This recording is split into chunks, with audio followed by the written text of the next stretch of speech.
like scary movies, Sydney? I like that thing you're doing with your voice, Randy. It's sexy. What's your favorite scary movie? Oh, come on, you know I don't watch that shit. Why not? Too scared? No, it's just what's the point? They're all the same. Some stupid killer stalking some big-breasted girl who can't act, who's always running up the stairs when she should be going out the front door. It's insulting. She got it right, didn't she? When it comes to the horror film genre. It may be the cheesiest, most cliche genre to exist, but it is one of the most popular in Hollywood. But why is it that so many people like this genre? Is it the gore? Is it the jump scares? Is it the creatures that go bump in the night? I went out and interviewed people for their opinion on the genre. Do you enjoy watching horror films? I love horror movies. Yeah. Yes. No, I hate them. I absolutely love it. What is your favourite thing about horror? Pretty much anything. The adrenaline rush, if anything. The jump scares. I like the anticipation. Those elements of unpredictability, the adrenaline rush. Interesting. But what if Sydney's right? Horror is a genre that uses the same outcome, the same plot line, and the same stereotypes. But why has it become so popular? And is this statement really true? Horror, one of the first film genres, first appeared in 1889 with the film by the name of Le Manor du Diable, which stands for The House of the Devil. Movies that soon followed were the 1923's Hunchback of Notre Dame and 1925's The Phantom of the Opera. Films that brought in elements of love and romance on a genre that mainly dealt with creatures. But it wasn't until the 1930s and 1940s that its popularity grew. Some famous releases in this time include the original Dracula and Frankenstein. I mean, don't tell me you haven't heard of these films. But it didn't stop there. As soon as the 80s arrived, we were introduced to the famous slasher films. Halloween, Friday the 13th, Nightmare on Elm Street. To this very day, the names Mike Myers, Jason Voorhees, and Freddy Krueger are still famously known. This is the era where horror made its own name in Hollywood, and it had continued success through the 90s and early 2000s, with the release of remakes and sequels of popular horror films. The genre seems to evolve over time, adhering to the expectations of the changing audience. Therefore, the popularity of the genre increases. But horror does have its own flaws. I mean, what about its common misrepresentation of people? There's always that dumb blonde that trips over nothing. There's always the couple who have sex every moment they get, and the nerd and the African American who seem to always die first. Are these true representations of these groups of people? If not, is there a purpose behind this misrepresentation? To answer these questions, we asked Kate Roger, a film reviewer and reporter for TV3. Do you think producers misrepresent certain groups? Yeah, well, I agree that those conventions, when they pertain particularly to women, because, it's the screaming, terrified damsel in distress. Again, not necessarily specific to the horror genre, but that's always been a big part of it. And interestingly, one of the best films of this year is Get Out. And when you talk about those stereotypical conventions of horror films, this one has got those basics of, in some ways, of what a horror or a thriller horror should be, and then spins it for so much social commentary on race, on just a whole lot of different levels. And it's a 5-star top-notch film, regardless of whether you view it as a horror or a thriller. It messes with those conventions. It seems that the misrepresentation of people is used to comment on today's society, causing for some interesting after-viewing conversation, creating a rift in the way people think, which is what this genre needs. However, can these obvious stereotypes be its biggest drawback, making it predictable? I mean, people want what they pay for, right?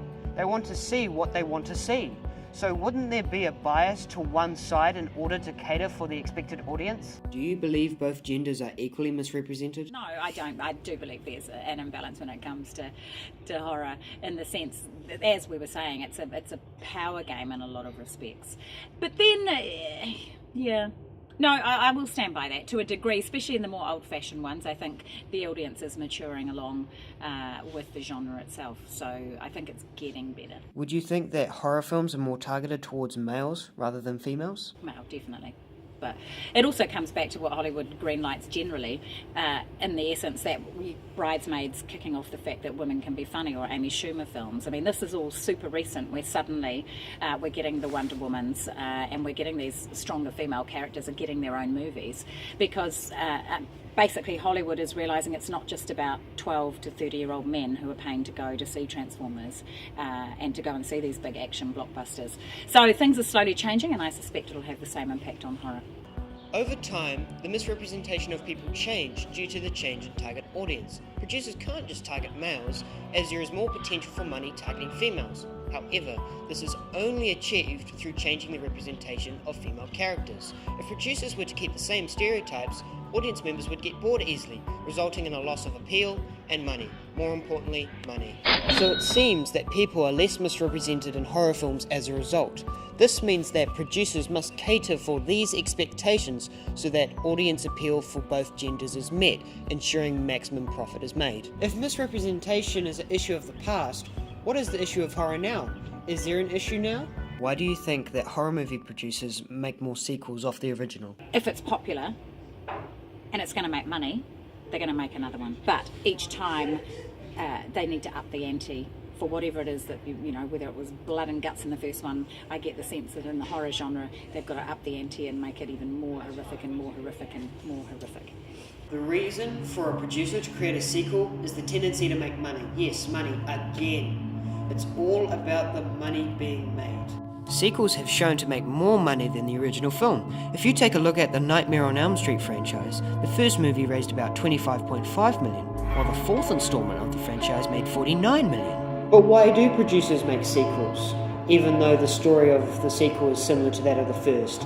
I mean, if you were to make 4 films about the same guy, wouldn't it be kind of repetitive and predictable? I think it always has been predictable. You know, people, particularly the horror industry in particular, has built itself around scaring people, and people often go into the theatre knowing that, you know, something bad's going to happen to someone, and there's a pretty good chance that there will be blood. So it's very likely that it hasn't really changed too much. I think what has been changed in a lot of ways is how they're made. A lot of the violence which didn't used to exist in horror films is starting to be a lot more present on screen. We're seeing a lot of people's guts spilled all over the screen, blood starting to pour out, whereas previously it used to be tailored around clever camera angles and sort of more about what you didn't see, so it played on your mind more than what it played out visually. This subgenre of horror is really dragging down horror to a point of no creativity whatsoever, as it's only got a simple plot line and is focusing more towards torture and gore. As this is becoming more apparent, we are becoming more accepting of this, and more is needed to scare, and even more is needed to shock and terrify, meaning that they're using the same storylines over and over again in order to milk money from us.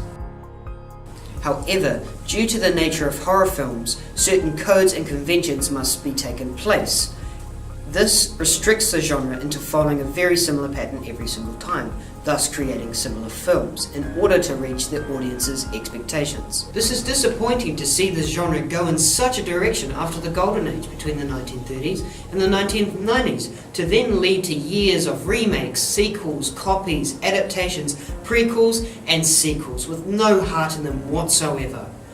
All this genre needs is a spark, something to inspire, something new to fear, and who knows, you may be the one to create it.